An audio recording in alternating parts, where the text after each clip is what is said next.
The archetypal dance, understanding mother-in-law and daughter-in-law relations through Jung. In the territory where two women meet for the first time, not through blood, but through shared love for a third person, lies one of the oldest battlefields of the human soul. How is it possible that two people, united by the same devotion, become invisible adversaries in a war that neither declared? Carl Jung, the explorer of modernity's psychic abysses, offered us a map to understand not only the external geographies of human conflicts, but mainly the interior cartographies that determine how we relate to others and to ourselves. Jung perceived that every human encounter is, in reality, an encounter between unconscious worlds, between unrecognized projections, between parts of us that inhabit shadowy territories and emerge disguised in the faces of those we think we know. The tension between mother-in-law and daughter-in-law is not merely a sociological phenomenon or a product of outdated cultural conventions. It is an archetypal manifestation of something much deeper. The conflict between different feminine aspects that inhabit the collective unconscious and that, when they meet in the external world, activate ancestral wounds, primitive fears and power dynamics that transcend individual consciousness.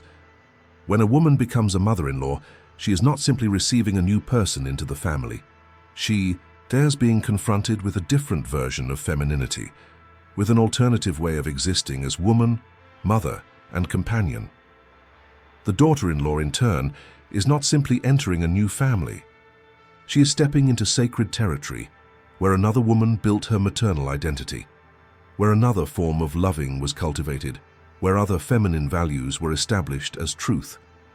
Jung understood that our persona, that social mask we present to the world, often hides rejected aspects of our personality that he called the shadow. In the encounter between mother-in-law and daughter-in-law, both women may be projecting onto each other exactly what they most fear or reject in themselves. The mother-in-law may see in the daughter-in-law the young woman she once was, and who perhaps did not fully live her dreams. The daughter-in-law may see in the mother-in-law the older woman she fears becoming, or the feminine authority against which she still struggles to assert her own identity.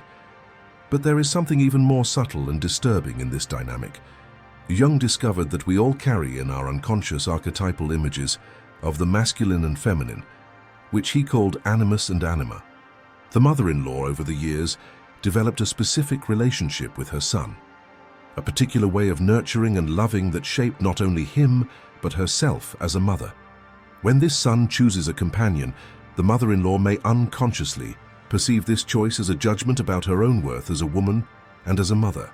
Jung perceived that individuation, this process of becoming who we truly are beyond our identifications and projections, requires that we learn to withdraw our projections from the external world and recognize in ourselves what we are constantly seeing and judging in others. In the context of the mother-in-law and daughter-in-law relationship, this means that each one needs to begin questioning not what the other is doing wrong, but what exactly this other person is activating in her own psyche.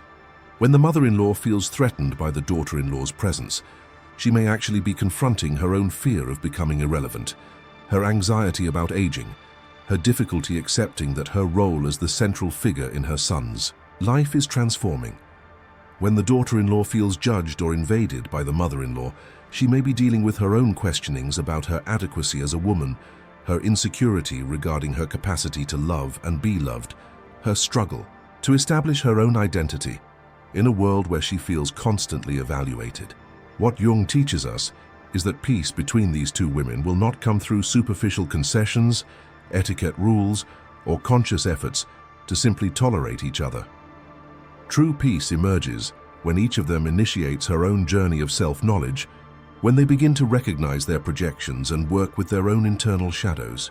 The mother-in-law who can see in the daughter-in-law not a threat, but an opportunity to expand her understanding of femininity, who can celebrate her son's choice as a reflection of her own capacity to have raised a man capable of loving deeply. This mother-in-law is on the path of individuation. The daughter-in-law who can see in the mother-in-law not a constant criticism of her adequacy, but a woman who loved first and who can teach her about different ways of expressing care. This daughter-in-law is learning to integrate more mature aspects of her own femininity.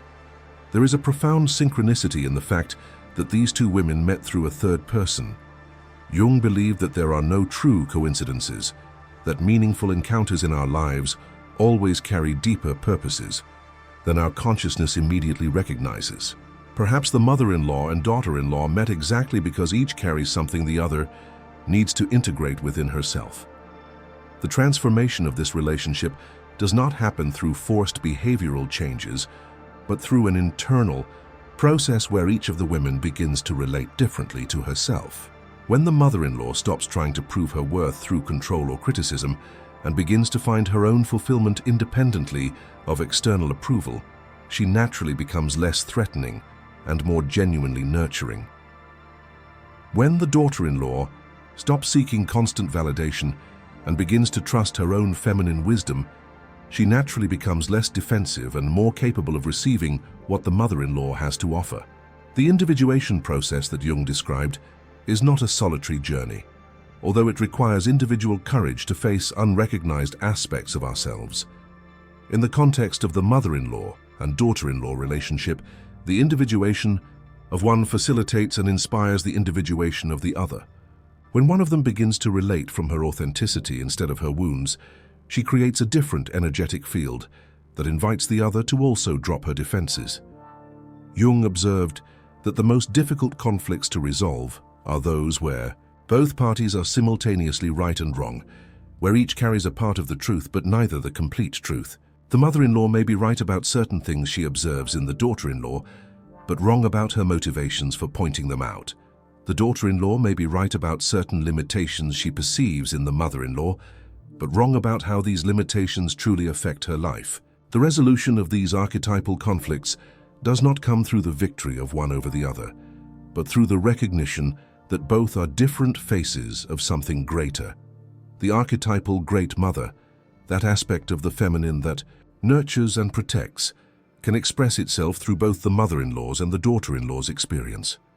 The wise woman, who knows the mysteries of life and transformation, can inhabit both the older and the younger woman. When two women can see in each other not a competitor, but an ally in the complex journey of being a woman, in a world that constantly challenges and questions femininity, something miraculous happens. They become mirrors that reflect not each other's inadequacies, but the beauty and strength that each carries. They become witnesses to each other's journey, celebrants of overcome challenges and conquered wisdom. The healing of this ancestral wound between mothers-in-law and daughters-in-law may be one of the most important contributions our generation can offer to the next ones. When we manage to transform this dynamic of competition and judgment into one of collaboration and mutual recognition, we will not only be healing our individual families, but contributing to the healing of a very ancient pattern in the feminine collective psyche. Jung reminded us that every crisis contains within itself the seed of its own solution, that every conflict carries the possibility of a higher synthesis.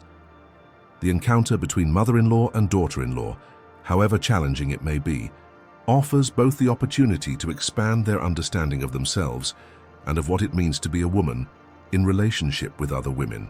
Peace between them is not a destination to be reached, but a process to be lived. It is a daily invitation to choose curiosity instead of judgment, vulnerability instead of defense, connection instead of isolation.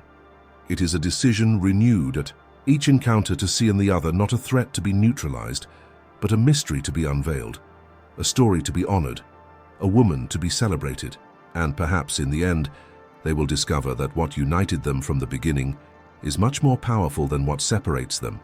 Love for the same person, the capacity to nurture and care, the strength to face life's challenges, and the wisdom to recognize that in the great fabric of human existence, they are threads of the same weave, different in color and texture, but essential to the beauty and integrity of the whole.